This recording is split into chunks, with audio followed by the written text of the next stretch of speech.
Don't you know the only way is up? Calling to bring you down. Aim for the sky, aim for the top. For you, there was no training. Nope. No one told you how to do it. Nope. No. Did you have a mentor in regards to getting into this and building this brand that you've built? Nope. And how did you, something that I think is important for those who may be watching this and don't necessarily know about Khaz Customs, tell us a few of your more well-known clients. don't be too humble. Tell a lie, I said I didn't have a mentor, but I had someone guide me. I asked him maybe 5 questions max, Yanni, because I don't think I'll be doing this if I didn't meet him. I met him by chance. And asked him a few questions, just basic questions, and they stuck with me even till now. I'm going to cut you. I think this is huge because a lot of people may not think. You know how the outsiders often see things, they think that KFC can't be friends with McDonald's, for example. Yeah, I get what you're saying. So to think that you're saying that one of the main people who sort of helped you, inspired you, is pretty much, would you say, your main competition as well? People like to make him as my competition. Okay. For me, I don't want to say I'm humbled. I think that's a blessing because he's got years ahead of me. You know, like he inspired me to start. So for people to compare me to him and say, "Oh, it's either Yanni or Khaz," really? That's someone that I look up to. Do you know what I'm trying to say? So for me, that's a blessing. And when I started, I asked him a few questions, and I still use them till today. They stuck with me, but I didn't ask too much. I just asked him a few basic questions. Like what? No. How did the conversation between Khaz Customs and Yiannimize go? Them times I was just Abdul. He didn't know he didn't know me as Khaz Customs. Because we went there to do my boy's car, and he just came out. He came out, and I was like, same thing. People look at me and they say, "Where's the gap?" I'm thinking that's not his spot because he was wearing track bottoms like I do. Do you know what I'm trying to say? How long ago was this? This was 2012. Okay. It's just summer 2012. Early. No, early. Probably Feb, March, something like that. And it just jumped out. You know, yeah, all vibes in like that. I'm like, okay, who are you? He goes, "This is my spot." Oh, really? This times I've already clocked the 458 in there. I'm like, oh, snap. This is your spot.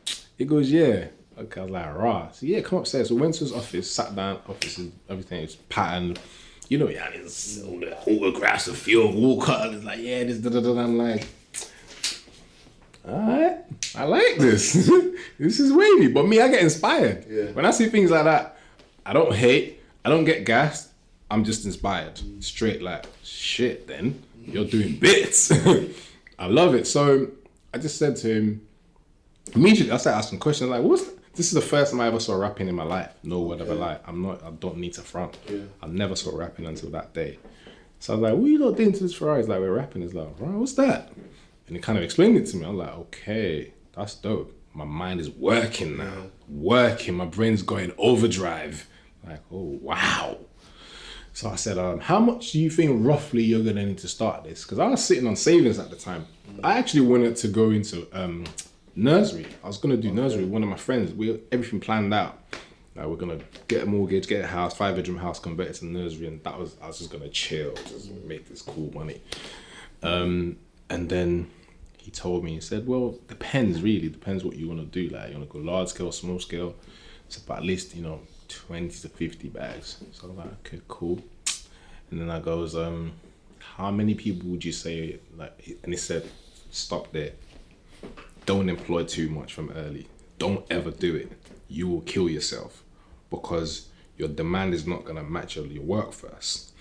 I never knew that because I've never been in the industry. Remember, I never had training with car industry. I never even owned a business like that. Do you know what I'm trying to say? So he said, don't employ too much from early and try and have people on pay as you earn as long as you can. Facts, he told me this. So I was like, cool. And he said, don't start with too many products. Yeah? Own something. If it's rapping, if it's tending, if it's whatever you want to own that, and then you can expand. Because then your brand is already established. People know you for that. And when you introduce a new product to them, they'll mess with it. And then, yeah, that's it. That's all I asked him. And then the next thing I said, well, you have my dream job. He goes, yeah? And I said, I'm coming. So do you feel like, I mean, that's a big statement? Yeah, I know. Dream job, and then to say to the leader of the market, I'm coming. Yeah, I said I'm coming. I didn't mean that in a disrespectful way though. Of course. I just said I'm coming. Like I'm gonna do this. Yeah. He probably didn't believe me. Do you-